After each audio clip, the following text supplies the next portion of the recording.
Datuk Pengerusi, terima kasih. Dalam membahaskan di peringkat jawatankuasa Kementerian Pertanian, saya merujuk kepada 3 butiran. 120,900 subsidi harga beras, 120,700 insentif pengeluaran padi, 120,400 pemberian subsidi harga padi. Datuk Pengerusi,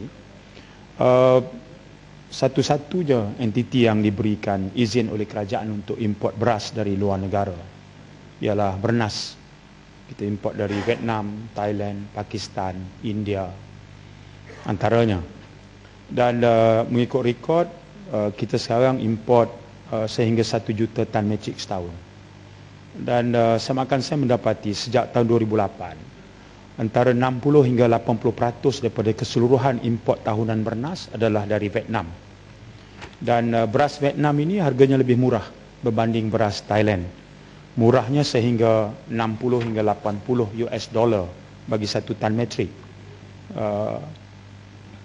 Yang ingin saya timbulkan adalah, kalau demikian besar peratusan import beras dari Vietnam, kenapa kita tak nampak beras Vietnam dalam pasaran? Yang kita nampak adalah beras yang tertera label beras Thailand. Atau apakah pihak yang berkenaan, pihak pemborong ataupun pihak pengimport ini, dia ambil peluang di atas loophole definisi perintah beras, grade dan kawalan, yang mendefinisi misalnya beras super tempatan ST15, kandungan hancurnya tak boleh melebihi 5%. Tapi dalam definisi itu jom masuk juga, dan apa-apa peratus beras import itu pun boleh dianggap sebagai beras tempatan. Jadi kerana beras Vietnam ni harganya murah, walaupun kualitinya rendah, saiznya cuma 6.8 mm berbanding beras Thailand dan beras Malaysia 7.2 mm.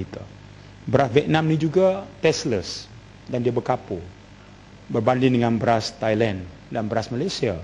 Jadi kerana harganya murah, kita import dengan banyak, kemudian kita gunakan loophole dalam definisi perintah beras, maka kita jadikan dia sebagai beras tempatan, barangkali ST15 dan sebagainya. Ini barangkali Yang Berhormat Menteri boleh beri penjelasan, kerana realitinya di dalam pasaran sana kita tak jumpa beras Vietnam, baliknya beras Thailand. Ya. Kalau itu berlaku, apakah ini bermakna Bernas dan peniaga mengaut keuntungan berganda?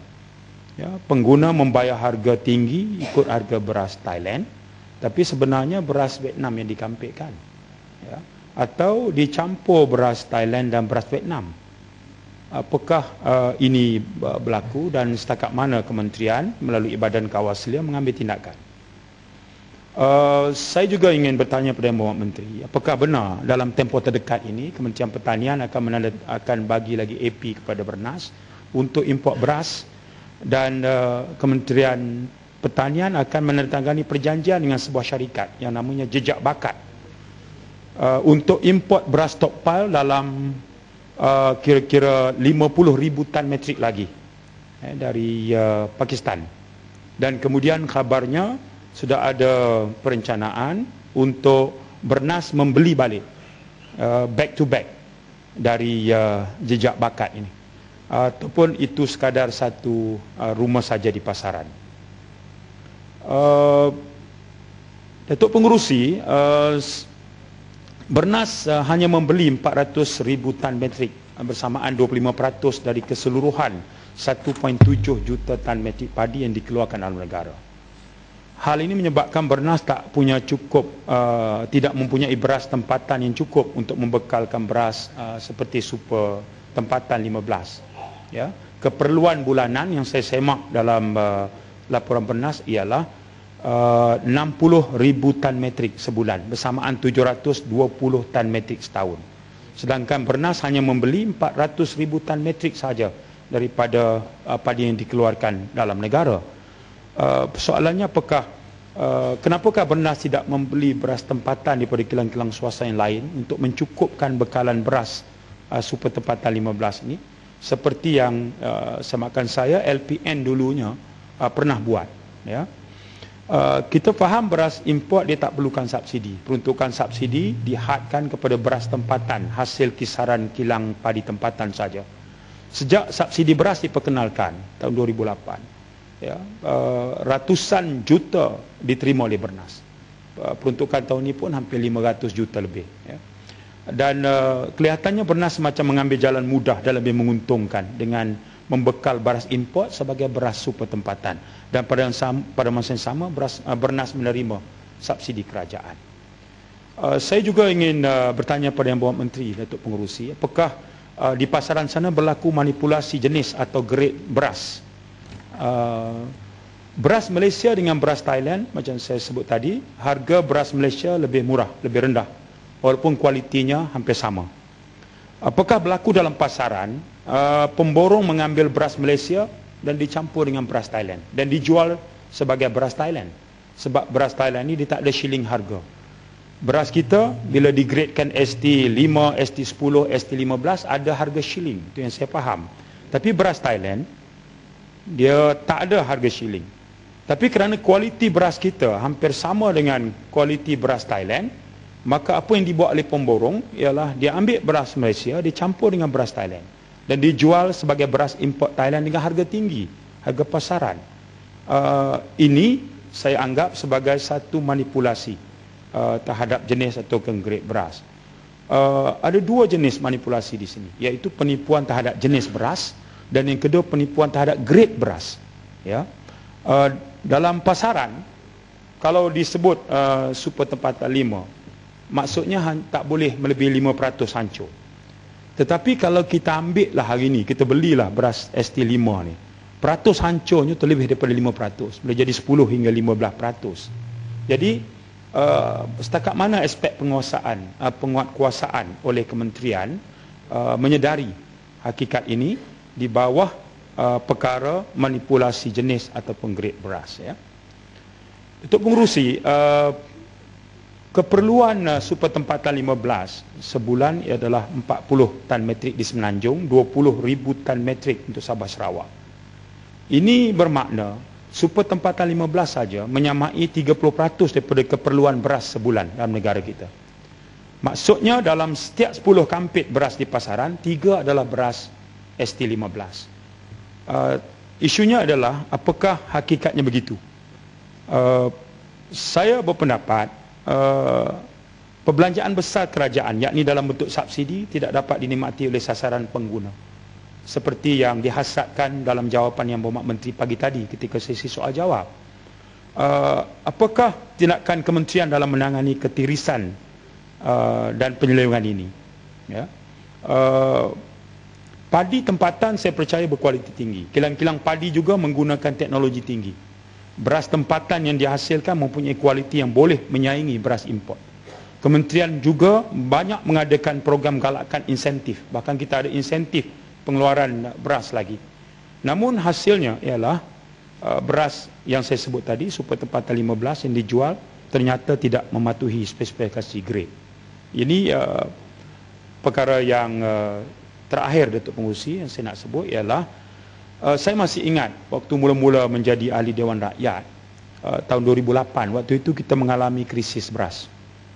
Sampai ada 5 kali pindaan dibuat ke atas yang dipanggil perintah beras kawalan grade dan harga, kan? Bulan Jun 3 kali pindah, bulan November 2 kali pindah.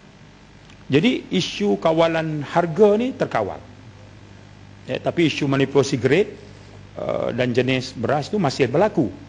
Tapi pada masa itu adalah kerajaan pernah berjanji untuk mengkaji semula isu monopoli Bernas.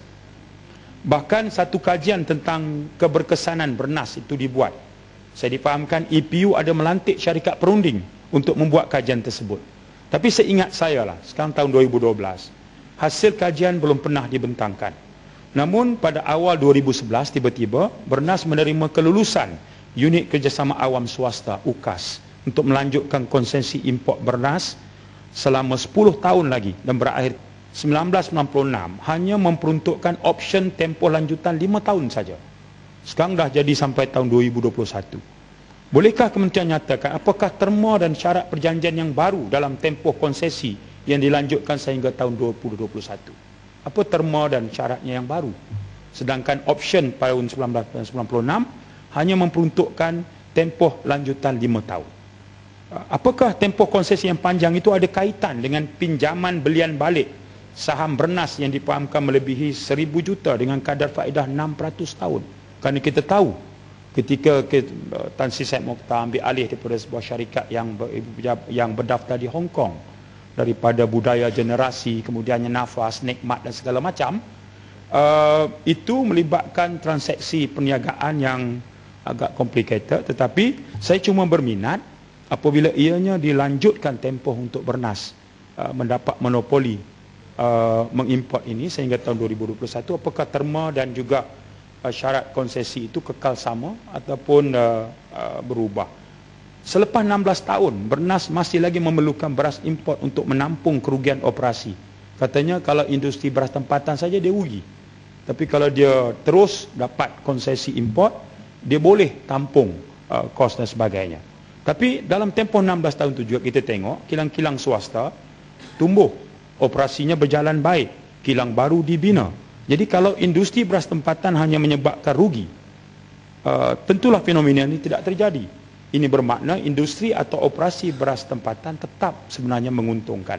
Kalau begitu, apa penjelasan kementerian terhadap jumlah beras import yang sudah meningkat 2 kali ganda berbanding tempoh awal penguasaan?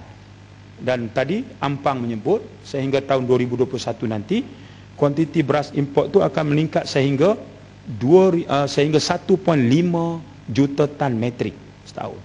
Dan ini agak bercanggah dengan beras sebagai satu security crop yang penting. Kita tak ada gula tak apa lagi, tak ada tepung tak apa. Tapi kalau tak ada beras, itu isu keselamatan. Sebab itu saya percaya Yang Berhormat Menteri bersedia untuk memberikan penjelasan. Terima kasih.